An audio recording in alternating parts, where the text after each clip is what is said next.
Good evening, and you're watching Left, Right and Centre. I'm Nidhi Razdan. On the show tonight, from the Navy Chief's resignation to scams and his infamous indecisiveness, has AK Antony been India's worst defence minister? Also later in the show, Ram Vilas Paswan has reached a deal with the BJP and is ready to rejoin the NDA after leaving the alliance over the Gujarat riots years earlier. Is 2002 no longer an issue in 2014? But first tonight, two Navy officers who were missing since the fire on board the submarine INS Sindhu Ratna have died. The Navy has said that the bodies of Lieutenant Commander Kapish Muwal and Lieutenant Manoranjan Kumar were found today. The submarine has been brought back to the Mumbai coast this morning. The fire broke out in the crew accommodation area of the submarine yesterday, about 50 kilometers off the coast. 7 sailors fell unconscious from suffocation while trying to control the fire and had to be airlifted to hospital. The accident led to the resignation last night of Navy Chief Admiral DK Joshi, but several questions have been raised on the Defence Minister himself and whether the buck stops with him. Asked about demands for his resignation today, Mr. Antony had nothing to say. I was working very closely with him, but he was very emotionally disturbed. And the other points are about people asking for you whether you should resign, sir. Some asking whether you should take responsibility. Defence Minister AK Antony refusing to answer the question on whether he too should take moral responsibility for mishaps in the Navy and resign. Questions about Mr. Antony's role have grown louder in the last 24 hours since the Navy Chief's resignation. Simply put, is AK Antony the worst Defence Minister India has had? This Defence Minister is arguably the worst Defence Minister we've had in the history of independent India. As far as Antony Ji is concerned, he is a minister who has got the impeccable integrity, honesty, and a person who does his job with very commitment. Despite the political defence, Antony's track record as Defence Minister does not inspire much confidence. He mishandled the VK Singh affair, did not take swift action in the Tatra scam case, sidestepped the Augusta Westland VVIP helicopter scandal, and presided over an unprecedented slowdown in the modernization and acquisition process in the Defence Ministry. Consider this: the number of contracts fell from 84 in 2007-2008 to about 50 each over the next 3 years. 7 major companies were blacklisted. As the Indian Navy tries to come to terms with the sudden resignation of its chief, Admiral DK Joshi, on Wednesday, questions are now being raised on the accountability of defence bureaucrats as well as Defence Minister AK Antony, who is now India's longest serving Defence Minister. The question is, should the minister not be held responsible for the lack of modernization of the Indian Armed Forces and especially the submarine fleet of the Indian Navy? In New Delhi, with N. Ravi, Nitin Gokhale for NDTV.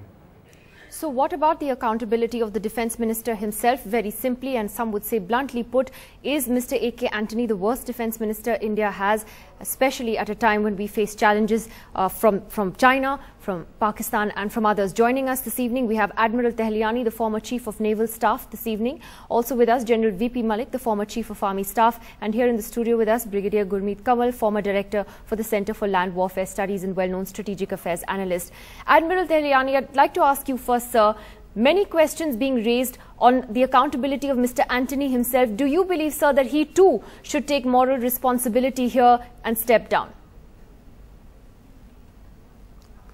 Well, it is not for me to comment whether Mr. Antony should also step down. I happen to know Mr. Antony personally. He is very, very honest. And that is the least one can say about all our previous defence ministers. But it is unfortunate that the Navy Chief, an outstanding officer, Admiral DK Joshi, has had to resign. I have not talked to Joshi, but I suspect that a little bit of frustration because his projects were not going forward, because there was financial stringency, could have been the ones which were answerable for this. You made a very important point, sir. You said that at least Mr. Antony is honest. I'll take that to General Malik, because General Malik, while no one has ever doubted the personal integrity and honesty of the Defence Minister, what is often said about him is that he's honest to a fault, to a point where no decisions have been taken or very few decisions have been taken, and that has affected not just relations between the civilian government and the military establishment, but very crucial decisions on modernization, acquisition. All of those have got stalled as a result. Would you agree, sir?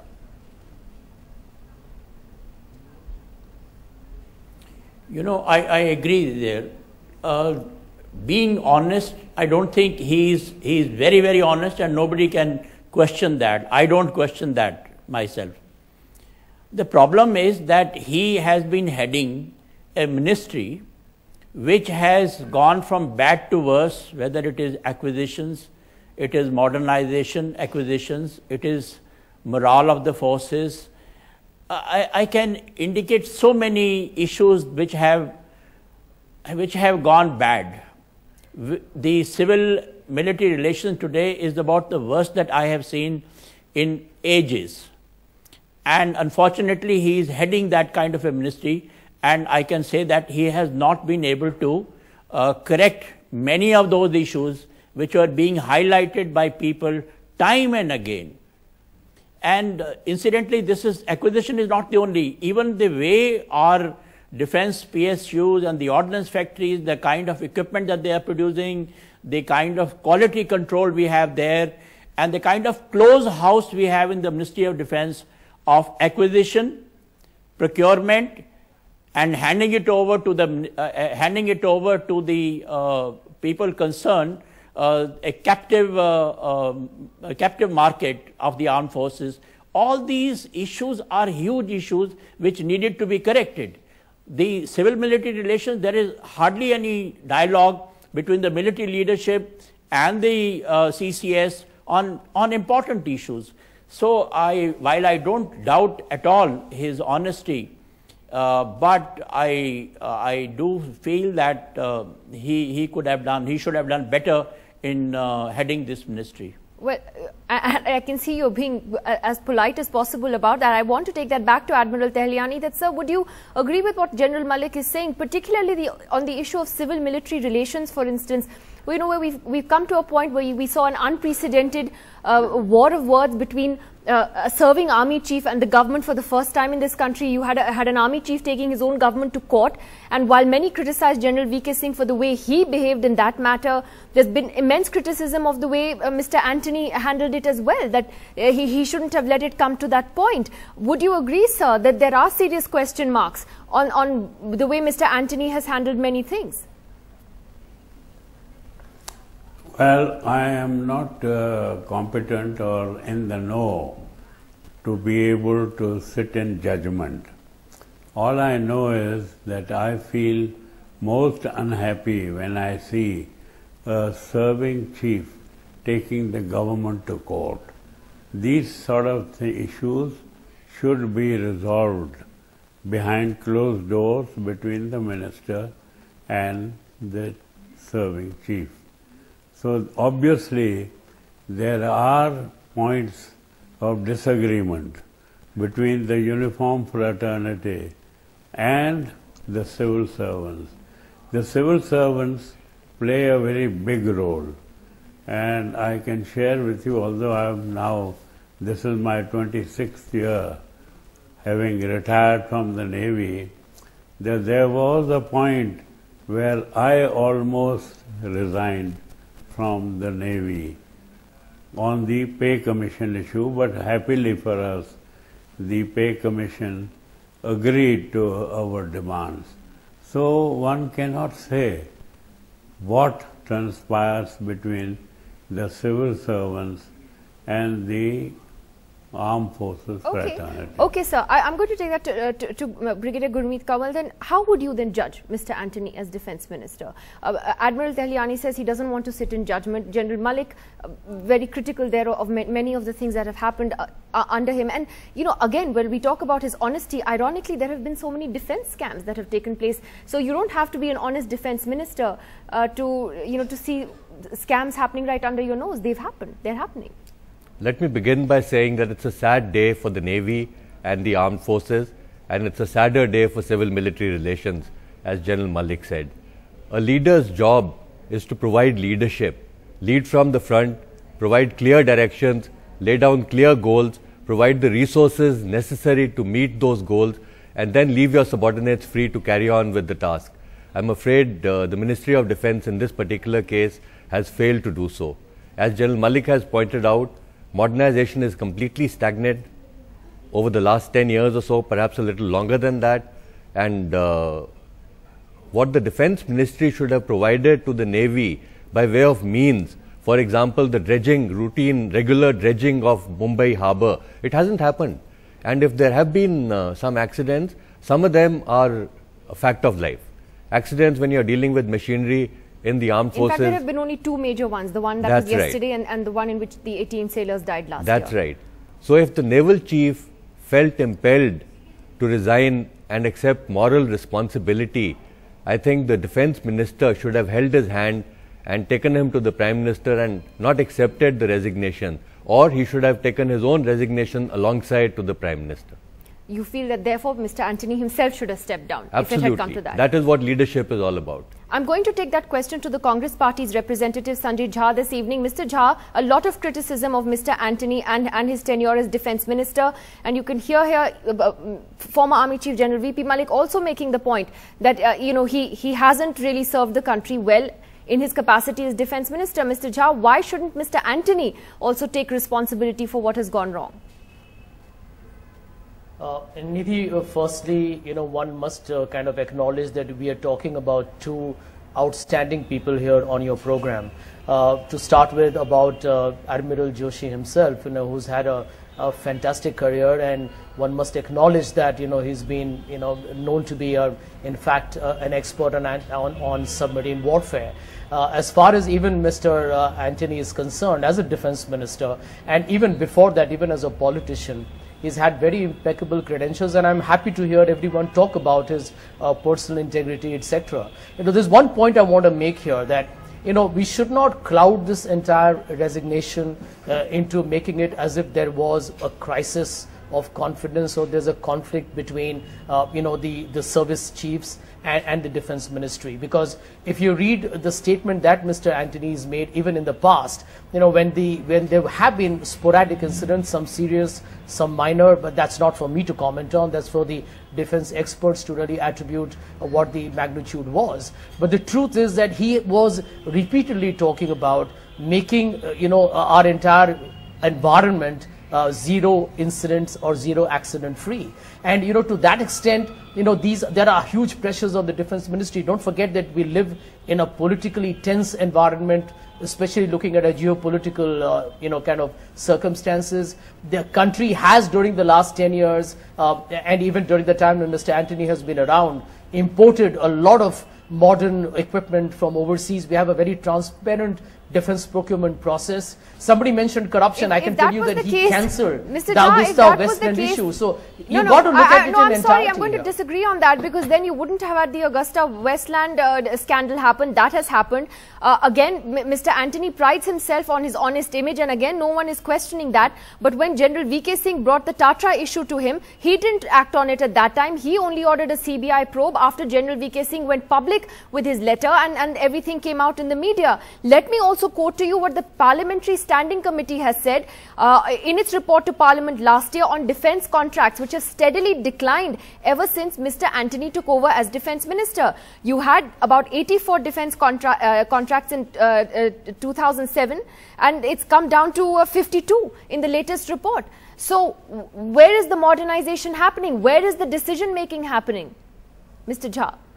Well, let me tell you one thing, Nidhi, that, there are obviously systemic challenges. I have been reading about a lot of the reports that have been published ever since Admiral Joshi resigned. And, people are talking about, and I think there are experts on the panel who have mentioned the need for maintenance, the higher degree of, to ensure there's no obsolescence of equipment and material. Now, these are, I'm sure, issues that it's not just about the defense minister himself. There are experts in the ministry. There are both retired as well as serving experts within the defense services. But I think the critical aspect here is that we cannot discuss India's undersea capabilities in a public domain. I'm sure there were a lot of issues that were and have to be resolved going forward. Mr. Antony has gone on record to say that he did not, and this is a wrong speculation being made, that he accepted his resignation with immediate effect. He said, I went to the Prime Minister. Admiral Joshi has said that, this was his own decision. I don't think we should read too much into it. I probably feel we need to really applaud Mr. Joshi. No, we need to applaud Admiral Joshi here. But he has also looked the I other think way we when need to applaud complaints have come Admiral to him. Joshi.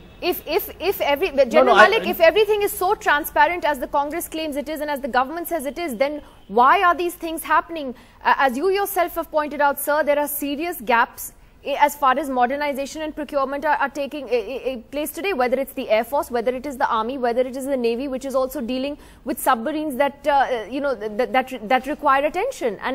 And that is all because you have a political leadership that has looked the other way. General Malik.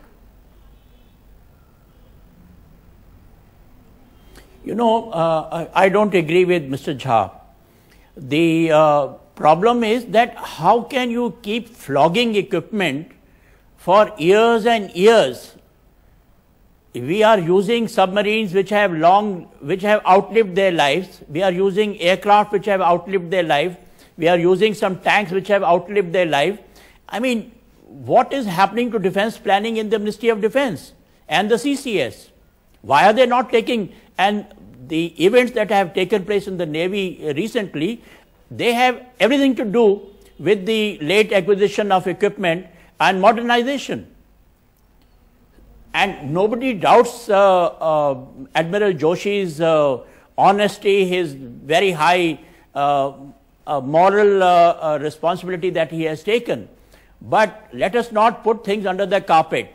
Let us acknowledge the fact that all these things have had a huge impact on our national security, and they have had huge impact on the morale of the armed forces, Army, Navy, Air Force, their families, their ex-servicemen. And I do feel that Admiral Joshi's resignation has been accepted in a hurry without going into all these details that we are discussing today. I'm going to take this to Meenakshi Lekhi of the BJP, because Ms. Lekhi, what has happened now is that we see a kind of a correlation between the way the UPA government describes Mr. Antony as an honest and a clean man, and the same kind of defense was given for the Prime Minister, and yet both have seen corruption, scandal, all taking place under their noses. Would you say today that Mr. Antony is the worst defense minister we've seen? You see, he's worse because this government is worse, and Mr. Antony is only a symptom. The manner in which Prime Minister was also a symptom. The ailment lies somewhere else, and ailment is the UPA has been the most corrupt government ever this country has had. And I pray to God that never should we have such a government which is working against the national interest. And what we are witnessing today is not 2 accidents which have happened recently, but 9 accidents which have happened between 2013 and 14. And that is a cause of worry. That, okay, you deal with machines, accidents can happen, but over a span of 2 years, 9 accidents relating to submarines is a cause of concern. And defense procurement to technology transfer, nothing has been worked out. And you can imagine the frustration of all the patriotic officers who serve the nation not because they get the perks of serving the nation, but because they believe in the idea of nation. And when they believe in the idea of nation, they continue to submit their reports, they continue to write to the government, they continue to furnish the report that this aircraft is bad, this helicopter is bad, the trial run has not happened, these are our requirements, this is what needs to be done, and all that is trashed into the dustbin, and nobody is bothered about what those concerned officers are writing. And it is in this context one has to see, and when he's going to talk about his personal integrity, I think personal integrity is of little consequence if you allow corrupts to work under you, and I think the money trail will lead somewhere else, and which is what needs to be tracked, because end of the day, country has procured the equipment, money has been spent, and defense budget, definitely a lot of money has been spent during these 10 years. Mr. Jha wants to obviously respond to what you said, Meenakshi, then I'd like to take last comments from everyone. Yes, Sanjay Jha.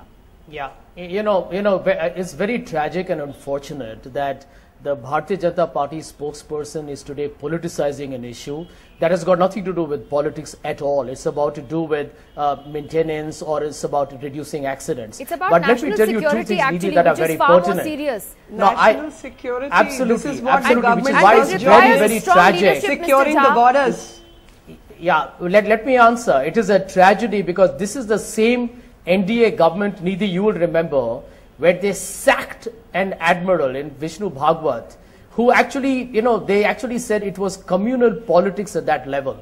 That was the allegation against the Vajpayee government. And we all know, I don't want to go back into the details of Operation Western, but the defense scams that happened under the Vajpayee administration. Let's not bring politics into army this. chief taking I think at this point of time, we are talking about India's security. Will you please we are name talking the about FIRs? India's security. We are talking about India's submarine capabilities. No, you we are can't. talking You about can't get India's away with undersea lies. strength. Mr. Jha, one I second. don't think we can debate that on a television program. But we can Please debate let us whether Mr. respect Antony Admiral has been a Joshi, good defense who minister. did an outstanding job. Mr. Jha, we can debate that. And Mr. Antony as defense minister, who's trying to do his best as well. But I've just read out to you a series of examples earlier. I'll get Brigadier Kamal to come in on that. Please explain to Mr. Jha why you feel he's not been an effective defense minister. I think the larger issue here is the almost complete lack of defense planning on a long-term basis. I mean, we had an entire 11th defense plan which was never approved by the government. It ran willy-nilly for 5 years without approval. The 12th plan has been approved within brackets in principle. What does it mean? There is no budgetary support. Without financial support over 5 years, the plan means nothing. The long-term integrated perspective plan has not been approved by the Cabinet Committee on Security. There is complete lack of defense planning. There is lack of participation of the senior military leadership in national security decision making. These are the lessons we need to take home from the present set of circumstances. I want to ask General Malik before we end that, sir, there are alarming things that one reads when one goes deep into this issue about how the Air Force could suffer if certain critical decisions are not taken. For example, on the MMRCA, the medium multi-role combat aircraft, the problems that the Navy is facing. If you could take us through what are the critical problems that the Army is facing? If decisions are not taken and are not taken quickly, what are the shortages and the serious setbacks that the Indian Army is looking at? Look, just a few years, I think 2 years ago, General VK Singh had written that letter in which he had pointed out all the deficiencies and the discrepancies that we have in the Army. Let me say that we haven't bought a medium gun ever since Bofors was purchased. And we keep on carrying out trials, and then we reject those, and now we keep on saying that our own people will produce it. I don't know when that will come out. We haven't got night vision devices, night firing devices for the tanks. We haven't got, in the armed forces, there are a large number of deficiencies which are still going. And that does make, tanks, some of them are very old now, they need to be replaced. There is a lot of equipment. I mean, what comes to my mind straight away is the deficiency of our medium artillery guns in place of, or in addition to the Bofors that we've got, 420 guns that we purchased long ago. So and there are deficiencies responsibility rests which are not squarely being made then up. with the political and leadership. One more thing that, yeah, obviously, because as Gurmeet has pointed out, we are paying no attention whatsoever to the 5-year plans, defense plans. Look, the principle to be followed is that out of the equipment, you have, for 5 years, the equipment should be new. For 5 years next, it should be of middle age. And for the last 5 years, it should be ready to be taken out and be replaced. Now, that is a cycle of about 15 years that we should be following. That cycle is not being followed for all major equipments today. Well, and you make ad hoc decisions, and then you suddenly purchase something out of the blue. So there is no defense planning at all. And as he has correctly mentioned, there is no proper dialogue between the political authority and the military. And the political authority is quite happy speaking to the military leadership through the defense secretaries and other Okay, bureaucrats. Brigadier Kamal has the last word tonight. in Yes. the One Ministry last of word. Defence. One last word, Nidhi. What about the civilian bureaucrats? Aren't they responsible? Aren't they accountable? As per the task chart, the Defence Secretary is responsible for the defence of India, not the Army, Navy and Air Force chiefs. We are not talking about the civilian bureaucrats' responsibility at all. I think they should be held accountable. Well, at the end of the day, though, I think the point is the buck does stop with the political leadership. And, you know, I'm going to leave this segment tonight with a soundbite we've just got from the brother of one of the officers who has died in this horrible accident yesterday. He has said, "My brother would have loved to die in a war. This is embarrassing." Give justice to these lives, these young lives who have joined the forces because they're willing to give away their lives. Doesn't mean you just take it away. My brother, if he was here right now and I was having a talk with him, he would have told me only one thing. I would have loved to have died for my country in a battle. This is embarrassing. This is not a death fit for a defense officer.